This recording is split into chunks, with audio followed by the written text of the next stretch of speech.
Good day. It's a pleasure to join you virtually from Paris. My name is Bettina Heller and I am leading the textile work at UNEP. At UNEP, we have engaged in multi-stakeholder consultations over the last years, and through that have identified three priorities when it comes to bringing more sustainability and circularity to the textile value chain. These are investing in infrastructure, improving practices, and shifting consumption patterns.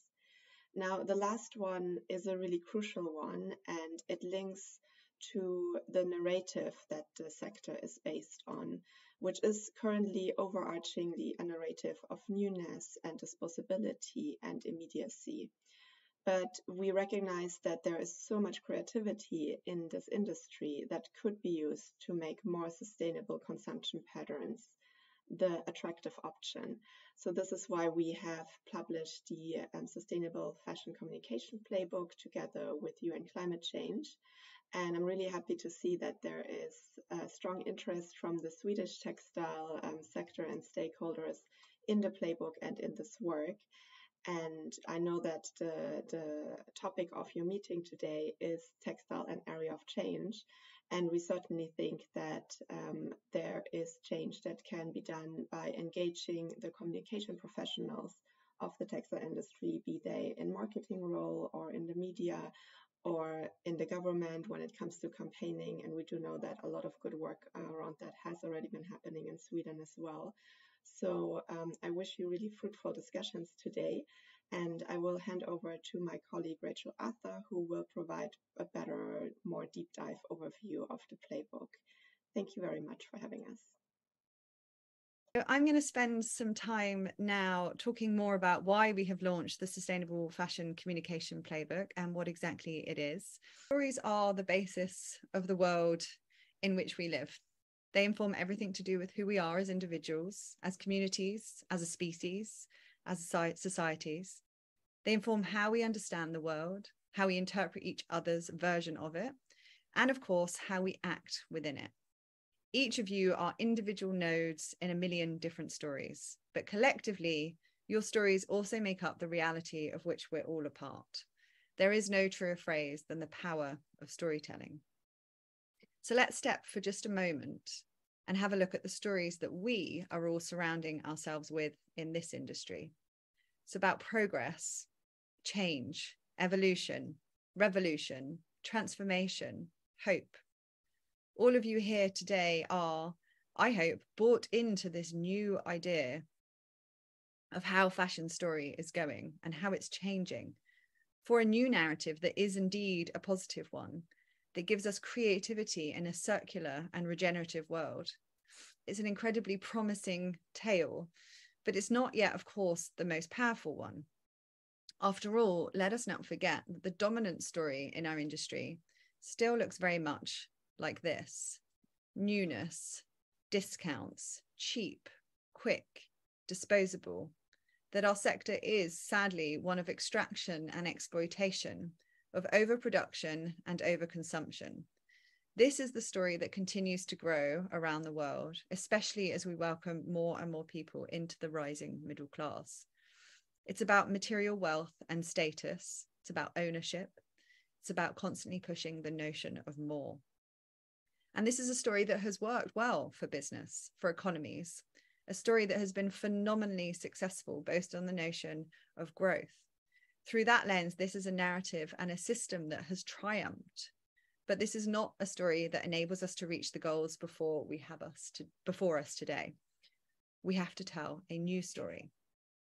As we heard from Sheila at the beginning of this webinar, fashion's unsustainable patterns of production and consumption are contributing directly and significantly to the triple planetary crisis, not to mention the interlinked issue of social injustice. In our work here at the UN Environment Programme, we're focused on accelerating a just transition towards a sustainable and circular textile value chain. This image you can see here on the screen is from our recently launched Global Roadmap report, already referenced, which outlines 3 priorities for systems change: shifting consumption patterns, improved practices, and infrastructure investment. Within shifting consumption patterns, this talks to changing consumption rates, increasing consumer knowledge, and shifting consumer behaviour in order to not only reduce the overall impact of the sector, but make it a positive force within the world that we want to see. So this also means that we need to show that a different way is possible. Fashion is one of the most powerful marketing engines on earth. It inspires self-expression, identity, belonging. It informs values and shapes the very notion of desire and aspiration.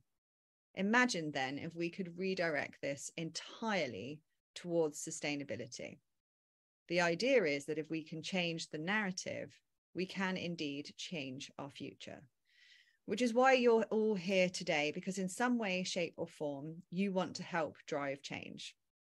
And you can, because you are the ones that help make these stories come to life. As communicators, you write them, you create them, you shape them, and you inform them. And arguably, if you are not a communicator in your specific role, that position of informing stories is a crucial part of what you play. And today with this, what we want to start thinking about and showing is how you might also start to shift those stories. And the fact is that we need every single piece of talent within this industry to help. And that starts with bringing those who get these stories in front of consumers to the table. The list is long of the job roles here that are relevant. We need all of these people to help us envision what this new world looks like, to paint a picture of that incredible future narrative in order for us to truly bring it to life. After all, a positive fashion future is entirely possible. The stories we tell now, individually and collectively, all need to point consumers towards sustainable, circular lifestyles in order to help us meet the Sustainable Development Goals. Which brings us on to the Sustainable Fashion Communication Plan. This is a document from UNEP and from the UN Climate Change Convened Fashion Charter. It's a piece of work that has undergone a global consultation process with the industry, resulting in what we hope is perceived as a highly pragmatic guide for consumer-facing communicators and all of the job roles that we mentioned on the previous slide. The aim with it is to provide them with the outline of how to align efforts to sustainability targets. It also follows a commitment that was added to the Fashion Charter at COP26 in 2021 that asked signatories to align all communication to the 1.5 degree target of the Paris Agreement on climate, as well as a just and equitable future. This is all about taking action and talking about a new fashion narrative, and doing so by confronting the subject of overconsumption and the role of the communicator within that head on. For the first time in this sector, we are not only spotlighting the importance of communicators, or indeed storytellers, as enablers and drivers of systemic change, but showing them how to help make it happen. Further, we're providing a much needed framework when policies around how to communicate environmental claims increasingly come into force.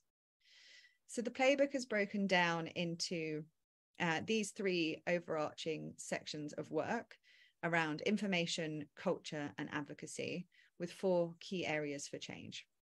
Here then is what these look like in more detail, and apologies that this is incredibly small, but we'll be sure that the link is shared so you can access the full report with all of the detail of this. So against each of these 4 areas, there are then all of the principles for communication change. And to give you a sort of top line overview of what they include, it's that we must extinguish all forms of misinformation and greenwashing.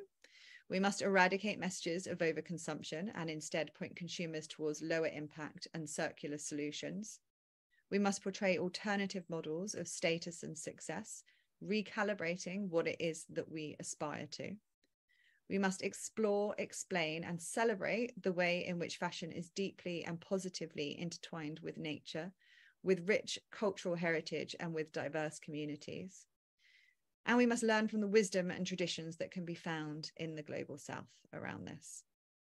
Finally, we must also empower consumers in their role as citizens to interrogate and demand greater action from businesses and from policymakers alike in all walks of life, using our own power as communicators in turn to help support the dialogue that is needed for political change.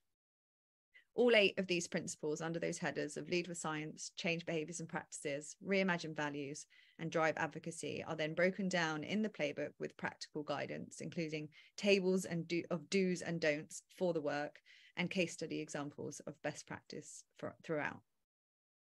I think importantly, one thing to say is that this isn't about doom and gloom. It's not about sacrifice or shame. It's still saying that we can enjoy fashion. It's just changing the how. And this is where it gets exciting, because as long as we back it with science, what that how looks like is still really up for grabs. Some people are telling these stories already, whether it's through products, branding, media, events, whole businesses, big and small. As we saw at the beginning, this message is present and it is growing, and now we need to supercharge it. So this is a call to action, really. Every single one of you in this industry has a role to play in helping to shift this narrative. You can decide what it looks like. What we need is the stories that tell us that this can be beautiful, energizing, rewarding, that it can enable well-being and prosperity for all. Those are the stories we should all be seeing, reading, ingesting, and engaging with. And that's where the creative opportunity lies within all of this. Through its cultural reach, powers of persuasion, and role as an educator, not to mention this phenomenal ability to generate desire and demand, fashion, directed the right way, can both raise awareness and drive a shift towards a more sustainable and equitable industry. And in doing so, it can influence sustainable consumption, lifestyles, and well-being at large. This is, after all, fashion superpower. And that is what's exciting.